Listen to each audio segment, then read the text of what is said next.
How can we live a beautiful life when there is so much pain in the world?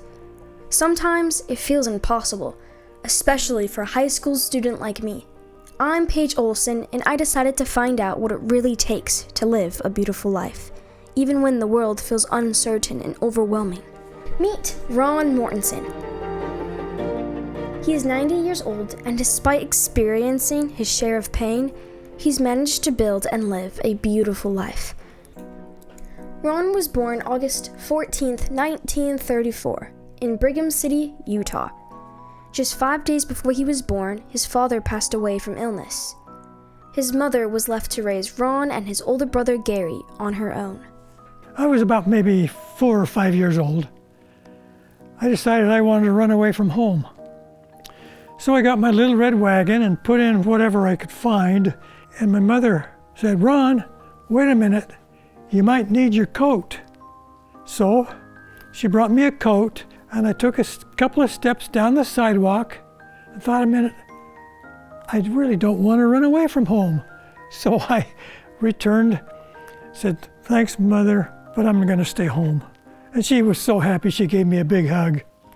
My brother was older than me and taller and a better athlete, but my mother didn't want me to feel that I was anything less than him. She said, "We're all the same in this family." Several years later, Ron's brother Gary left home to serve a mission for his church, but sadly got very sick and passed away at just 21 years old. This could have broken Ron, but instead, he went on his own mission to Niue Island in the South Pacific. My companion that I went down with, he was a heavyweight boxer. The Mutis, a local family from the islands, had always dreamed of going to the temple. The problem was, the temple was hundreds of miles away in New Zealand. Traveling there would cost way more than they could afford. So, Ron's missionary companion, Chuck, set up a fight to try and earn enough money to help send the Mutis to the temple. So Chuck and Kitione Love have this match, 12 rounds. It's not going to be a problem for Kitione. He's been boxing. He's going to knock down and knock out Chuck in the first round. Well, he knocks him down, but Chuck gets up. He knocks him down in the second round, but Chuck gets up continuously. About the 11th, 12th round, Chuck says, "I'm spent. My only recourse is to ask Heavenly Father to help me." He said at the end of his prayer, he felt the strength of the Lord. Your winner by decision is Chuck Woodworth. Ron came back home and married the love of his life, Linda, then headed right back to the islands, this time in Tonga, where they had their first son, Jeffrey.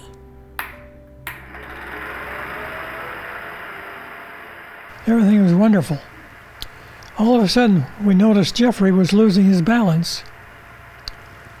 So we went to the doctor. Oh, it's just normal for kids, that doctor said. But Jeffrey kept doing that. So we took him to a specialist in Salt Lake. And Dr. Schricker tested Jeffrey, and he says, "I think he has a tumor in his brain," which turned out to be true. So Jeffrey received chemotherapy and radiation. Seemed to be doing pretty well. And at that time, we were looking forward to a second child. And Richard was born. So Richard and Jeffrey spent a couple of years together.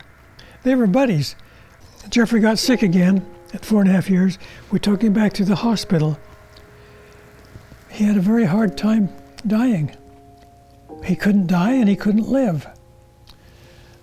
We called Elder Woodworth. He and I gave Jeffrey a blessing that he could pass. It was hard for us to give him that blessing, but just about the time we gave him the blessing that he could go, he left us.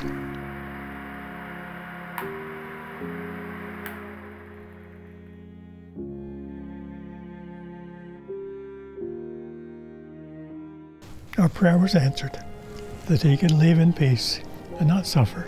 So, we felt good about that.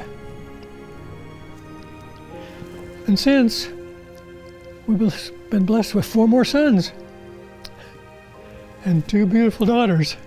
We've been blessed. Yeah.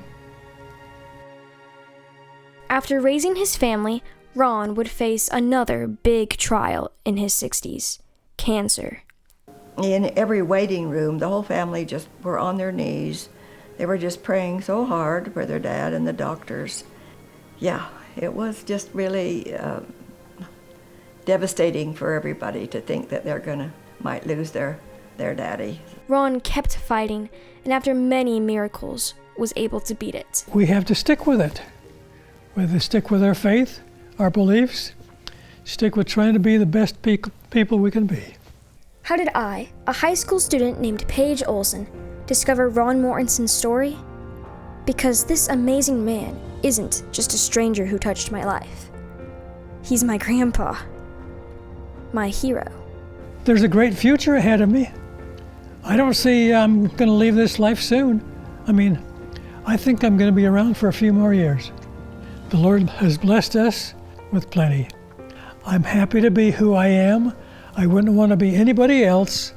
I'm not better than anybody else. I'm not saying that. I like who my family is, my wife. I like who she is. I have not said, Lord, why did this happen to me? I said, Lord, thank you for helping me through this. I've made it.